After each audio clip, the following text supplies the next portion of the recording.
Je voudrais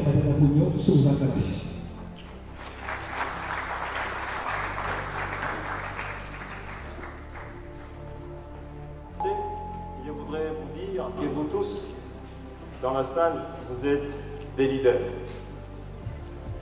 Et les leaders sont ceux qui décident de la marche du monde. Le leadership est à la base du progrès de l'humanité. Le leadership est à la base de la création des richesses. Le leadership est à la base du changement. Bref, le leadership est à la base de la réussite. Ceci est très important que vous le sachiez, chers camarades étudiants, distingués invités, parce que s'agissant de la jeunesse, il a besoin effectivement de changer le monde. Lorsque Dieu créa le monde, il dit à l'homme, allez et transformer le monde. C'est-à-dire, Dieu a créé le monde pour que ce monde soit effectivement transformé par l'homme. Dieu n'a jamais créé un pays développé. Dieu n'a jamais créé un pays sous-développé. Dieu a créé le monde de manière égale, avec la forêt, avec la savane, avec la brousse, avec les déserts, avec les rivières, les eaux, les océans. Certains ont compris ce que Dieu a dit, qu'il faut transformer le monde, et d'autres n'ont pas compris, et pour certains d'autres d'ailleurs, le monde s'est détruit. Voilà pourquoi les questions de leadership, les questions de gouvernance constituent le binôme clé pour le progrès de l'humanité. Et ça, c'est très important pour vous, la jeunesse, parce que quand on dit que vous êtes l'avenir du monde, l'avenir de ce pays, mais c'est avec un leadership de qualité et avec une gouvernance de qualité. Qu'est-ce que c'est le leadership? Le leadership, c'est cette capacité d'un homme, d'un groupe d'hommes, ou des femmes évidemment, d'influencer les autres dans le souci d'atteindre des objectifs communs. Et là, il y a un mot-clé, c'est l'influence. Il faut que les leaders influencent les autres, les groupes. Communément appelé en anglais les followers. Mais pour que les followers soient influencés, il faut qu'ils soient convaincus. Il y a donc un aspect de la conviction. Il faut que ceux qui suivent les leaders soient convaincus que les leaders méritent d'être suivis. On ne suit pas quelqu'un pour rien, on le suit parce qu'on est convaincu qu'il faut le suivre. Et là intervient un autre mot important, camarades étudiants, c'est l'inspiration. Voilà le troisième mot. Après l'influence, la conviction. Mais il faut que ceux qui doivent vous suivre soient inspirés. Il faut que vous soyez une source d'inspiration. Et ça, c'est très important parce que ça nous amène à faire la différence entre un leader et un manager. Un leader, c'est quelqu'un qui inspire. Un leader, c'est quelqu'un qui aime prendre les risques. Un leader, c'est quelqu'un qui crée. Un leader, c'est quelqu'un qui initie. Un leader, c'est quelqu'un qui suit l'évolution du dossier, en fait l'évaluation et les suivis, et propose les modifications nécessaires. Tandis que les managers, il suit, il applique ce qui a été décidé, il veut atteindre les objectifs, il gère les risques, mais il ne souhaite pas les risques. Un leader veut rencontrer les challenges. Et ça, c'est très important, camarades étudiants. Il faut que vous soyez des leaders, il ne faut pas que vous soyez les managers. Et ceci m'amène à faire la différence entre un leader et un chef. Le leadership n'est pas conféré par la position que vous occupez. Vous pouvez être directeur dans un département, mais vous n'êtes pas leader. Vous pouvez être Premier ministre, mais vous n'êtes pas leader. Vous pouvez être chef de classe, mais vous n'êtes pas leader parce que ce n'est pas la fonction qui confère les titres de leader ou la fonction de leadership. Ceci est très important, mes chers amis, que vous le sachiez, parce qu'il y a des gens qui sont des chefs, quelle que soit la position qu'ils peuvent occuper, mais ils ne sont pas leaders parce qu'ils n'exercent pas de l'influence, les groupes ne sont pas convaincus et le groupe n'est pas inspiré. Un leader, c'est quelqu'un qui exerce de l'influence. Un leader, c'est quelqu'un qui inspire. Un leader, c'est quelqu'un qui convainc. Et donc, il faut comprendre que vous pouvez occuper la fonction supérieure, mais les gens peuvent ne pas vous suivre. Et là, il ne faut pas confondre les leaders et les manipulateurs. Il y a ceux qui exercent des fonctions et qui sont suivis par les groupes, mais pour raison de manipulation. Et ça, c'est des choses qui ne durent pas. Parce qu'un leader, c'est celui qui est aussi suivi, même s'il a quitté la position qu'il occupait. Il continue à exercer l'influence parce que les gens croient en lui.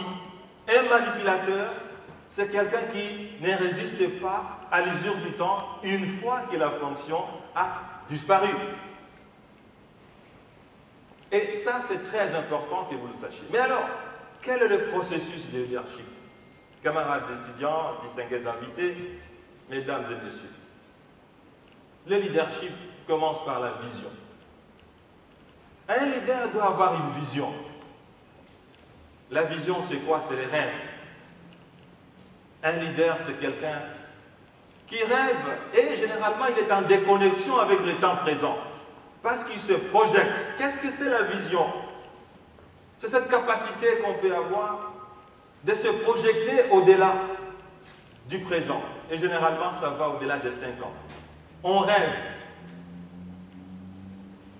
Il faut voir au-delà de 5 ans, au-delà de 10 ans. Vous verrez des livres écrits par certains spécialistes des questions de sécurité, notamment aux États-Unis, qui vous disent ce que sera ou ce que seront les États-Unis dans 30 ans. Ce que sera l'Europe dans 50 ans. Vous allez, dans certains pays comme la Chine, vous allez trouver les frigos de futur. Un frigo qui vous permet, à partir de votre bureau, de commander à quelle heure vous allez manger, quel type de yaourt qui se trouve dans le frigo, quel type de repas qui doit être chauffé. C'est le monde du futur. Et ça, c'est les qualités du leader. Et si un leader a une vision, cette vision doit être grande, chers amis. Si vous rêvez petit, vous atteindrez la petitesse. Mais si vous rêvez grand, vous atteindrez la grandeur. Un leader doit avoir des rêves grands. La vision doit être grande. Il ne faut pas avoir des petits rêves. Il ne faut pas avoir des petites visions. Ceci est très important parce qu'on dit que si vous avez des visions qui vous dépassent, mais qui sont réalistes, ça constitue une mobilisation de vos énergies. Camarades étudiants, si vous voulez réussir, si vous voulez transformer le monde, si vous voulez transformer la RDC, Vous devez avoir une vision. Mais la vision ne suffit pas, parce que la vision elle a les qualités d'être abstraite. Il faut circonscrire. Et pour ça, il faut des objectifs. Des objectifs globaux, des objectifs sectoriels, des objectifs intermédiaires. Si vous rêvez d'être professeur d'université, mais vous devez savoir qu'il faut avoir une thèse de doctorat, n'est-ce pas? Ça, c'est l'objectif global. Mais il faut qu'il y ait des objectifs intermédiaires, parce que pour devenir docteur, il faut avoir terminé les études avec distinction. Il faut avoir été assistant, il faut avoir été chef de travaux, il faut avoir été finalement professeur associé, professeur tout court et professeur full. Si vous voulez devenir président de la République, ben, il faut savoir que vous devez entrer dans un processus. Il y a des étapes pour devenir président. Et donc ça, je crois que vous devez les comprendre, parce que si vous n'avez pas défini les objectifs, Al-Bouach disait, si vous ne savez pas là où vous allez, vous ne saurez pas non plus là où vous allez arriver. Les objectifs sectoriels vous permettent de bien l'identifier. Vous voyez-vous, quand vous entrez dans un avion, les pilotes ont les radars. Les radars lui indiquent l'objectif final, mais lui indiquent aussi les objectifs intermédiaires. Si vous quittez Kinshasa, on vous dira, nous allons passer peut-être par la Centrafrique, nous allons passer par le Soudan, ou nous allons passer par l'Algérie, tout ça, ainsi de suite. Nous allons traverser la Méditerranée, et finalement, nous allons atterrir, si c'est à Paris, si c'est à Bruxelles, ainsi de suite. Mais il faut aussi, chers amis, la méthode. Quel type de méthode vous allez utiliser pour atteindre vos objectifs? La méthode et les techniques. La méthode, c'est ce mécanisme cohérent et logique qui, toutes choses restant égales par ailleurs, vous permettent d'atteindre le même résultat. Les techniques, c'est le savoir-faire. Si vous voulez devenir un grand opérateur économique, vous devez définir la méthode. Si vous voulez devenir professeur d'université, vous devez définir la méthode, mais aussi les techniques. Prenons dans le cas de l'économie, le bien-être, c'est celui qui est recherché. Mais il y a le capitalisme, qui a pour fondement les laisser-faire, mais il y a aussi le communisme ou le socialisme qui met un certain dirigisme. Mais les deux méthodes ont un seul objectif, c'est le bien-être de la population. Donc ceci est très important, chers amis, parce que dans les techniques, vous allez évidemment circonscrire les stratégies. Que faut-il faire? Et vous devez savoir qu'il y a toujours des valeurs qu'un leader doit avoir. Un leader doit avoir des valeurs. Parce qu'un leader, rassurez-vous, je l'ai dit d'entrée de jeu, c'est que tout le monde a les capacités d'être leader. Tout le monde naît leader, mais tout le monde ne devient pas leader. Il n'y a que 10% de la population au maximum qui sont des leaders. Et certains vont jusqu'à 2%. Un leader, c'est quelqu'un qui influence, je l'ai dit. Un leader, c'est quelqu'un qui convainc. Mais pour ça, le leader doit être un homme de valeur, l'honnêteté, la constance, la consistance, l'excellence, la recherche de la qualité, le travail ardu, le sacrifice, la rigueur. Un leader, ce n'est pas quelqu'un qui s'impose. Un leader, c'est quelqu'un qui inspire la confiance. La confiance est un élément clé, même en économie. La confiance, c'est un élément fondamental pour le progrès, non seulement d'une communauté, mais de l'humanité. Je vous donne un exemple. un scientifique, a fait des recherches, il a démontré que l'économie ou l'Italie du Nord est plus développée que l'Italie du Sud, notamment du fait que le degré de confiance est plus élevé dans l'Italie du Nord que dans l'Italie du Sud. Mais quel est le degré de confiance dans votre communauté? Et vous devez savoir que lorsque vous êtes leader, vous devez faire face à des obstacles, chers amis. Le processus de leadership, c'est un processus constant. Il y a des obstacles, il y a des ennemis, il y a des adversaires, il y a des opposants. Un leader doit donc utiliser tout cet outillage dont il peut disposer en termes de méthodes, en termes de techniques, en termes de valeurs pour atteindre ses résultats. Voilà en ce qui concerne le leadership. Alors, la gouvernance. La gouvernance, c'est ce processus qui permet une meilleure utilisation de facteurs de production pour une atteinte des objectifs visés et de manière rationnelle, de manière efficiente. Voilà, en quelques mots, le contenu de la gouvernance. Mais cette gouvernance, contrairement à ce que les gens croient, n'est pas uniquement économique ou financière. La gouvernance peut être politique, c'est justement la recherche de la nomination, la désignation des cadres politiques, administratifs, qui répondent aux exigences de la majorité. La gouvernance peut être judiciaire lorsqu'elle permet une application équitable et transparente de la justice. La gouvernance peut être juridique lorsqu'elle permet une application des lois, des règlements, des textes de manière équitable.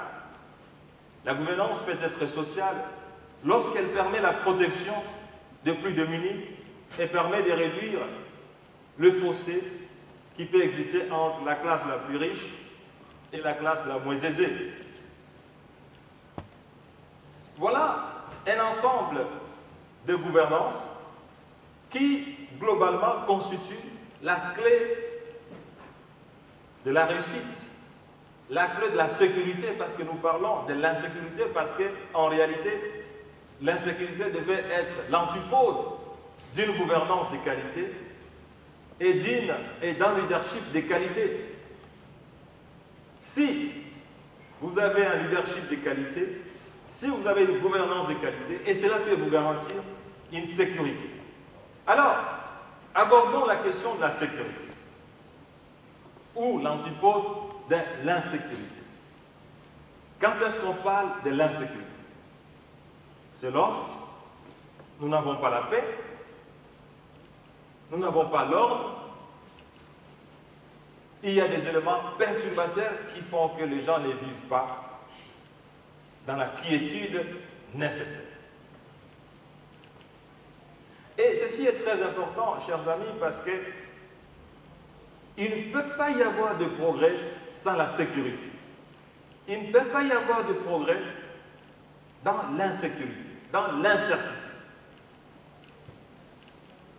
Mais que faut-il faire pour avoir la sécurité? Mais ce qu'il ne faut pas aussi comprendre, parce que beaucoup de gens ont tendance à dire, bon, l'insécurité c'est parce que la RDC a beaucoup de minéraux, a beaucoup de ressources naturelles, mais combien de pays ont des ressources naturelles et ils sont en paix?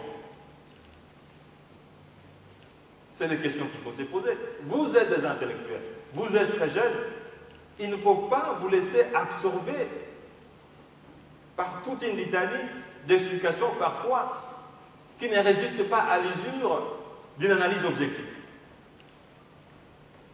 Est-ce que l'insécurité est du fait d'une multitude de tribus? Il y a plus de 400 tribus dans le pays. Est-ce qu'il n'y a pas d'autres pays qui ont autant de tribus que la RDC?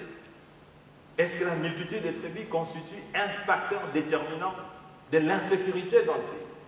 Ceci est très important parce qu'il faut, à vous qui êtes intellectuels, de pouvoir analyser de manière plus ou moins profonde la question afin de trouver les éléments clés qui peuvent expliquer l'insécurité telle que nous l'avons mis dans ces PowerPoint qui certainement vous sera distribué. Est-ce que c'est un problème de tribus? Est-ce que ce sont les étrangers qui sont à la base de l'insécurité? Ceci est très important que vous le sachiez parce que la question de l'insécurité devient lancinante qu'on a tendance à se laisser convaincre par des arguments tout à fait superficiels, non profonds. Et lorsqu'on ne sait pas analyser une question de manière profonde, on ne sait pas non plus trouver des solutions profondes, des solutions définitives. Est-ce que c'est un problème des tribus? Est-ce que c'est un problème des richesses? Ça, c'est des questions de fond. Et par rapport à tout ça, nous avons pensé que pour nous, les questions d'insécurité, par rapport à ce que je vous ai dit tout à l'heure, l'insécurité procède d'un déficit de leadership. L'insécurité procède d'un déficit de gouvernance.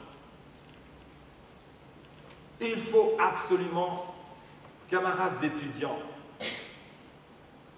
distingués invités, que vous sachiez que le binôme clé qui garantit la sécurité ailleurs, où il y a des tribus, où il y a des étrangers, c'est la qualité de leadership et la qualité de la gouvernance, telle que j'ai eu l'occasion de vous l'expliquer tantôt.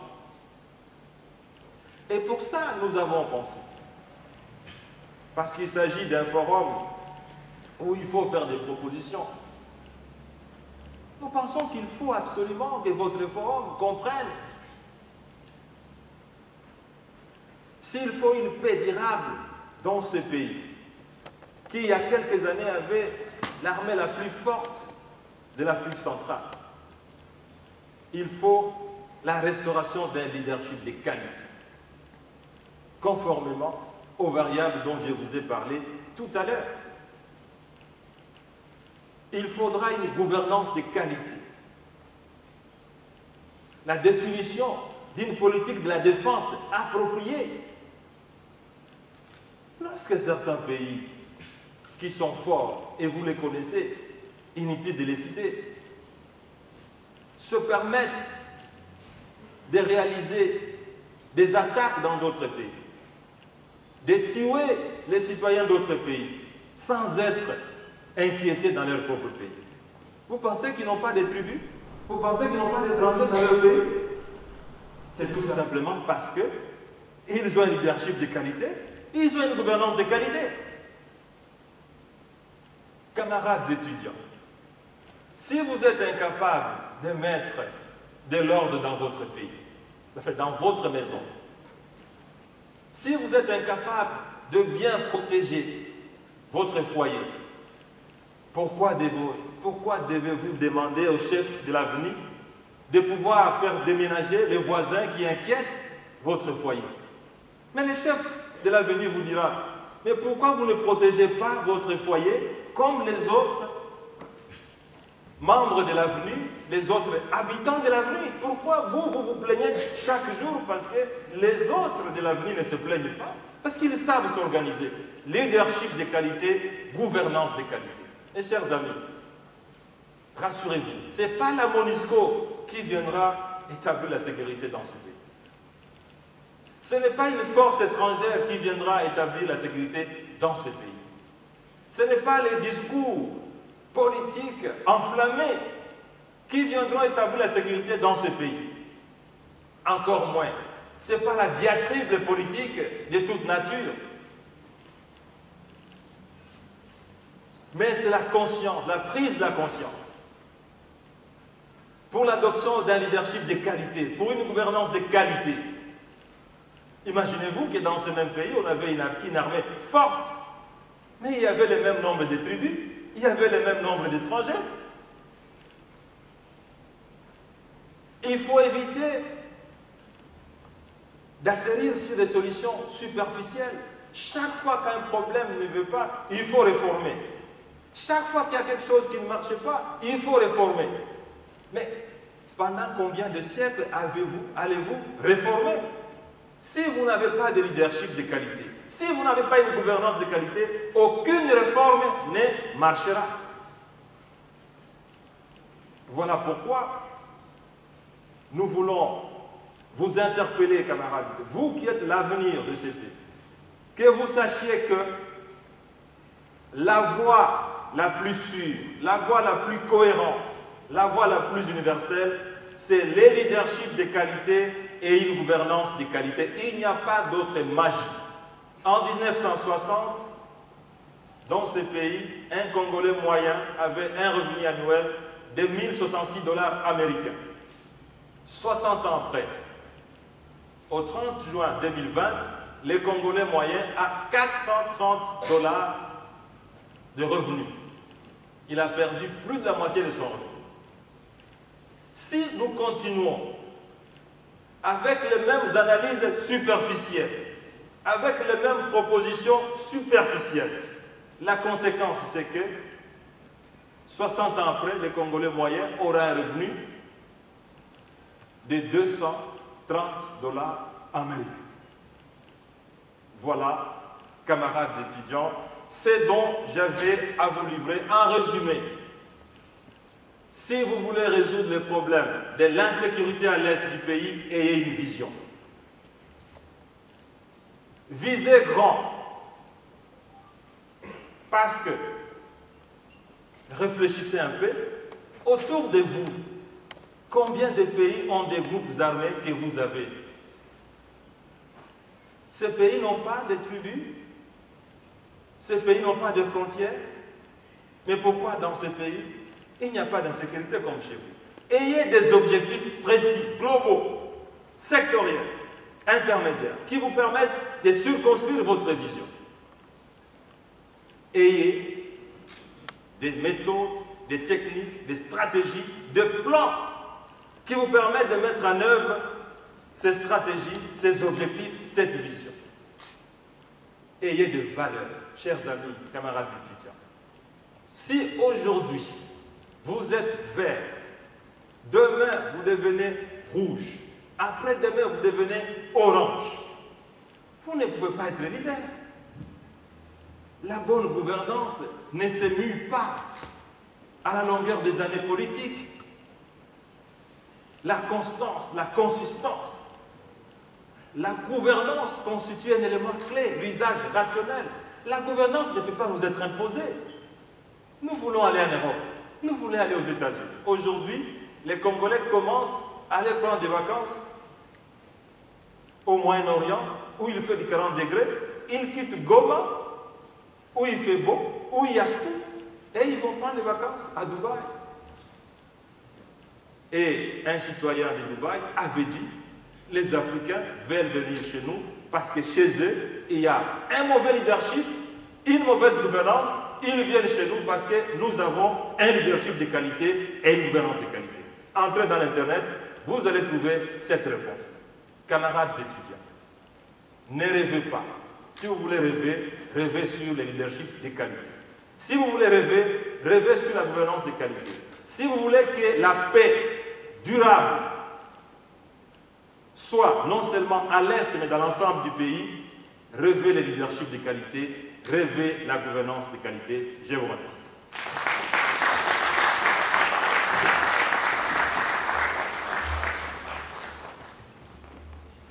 Merci.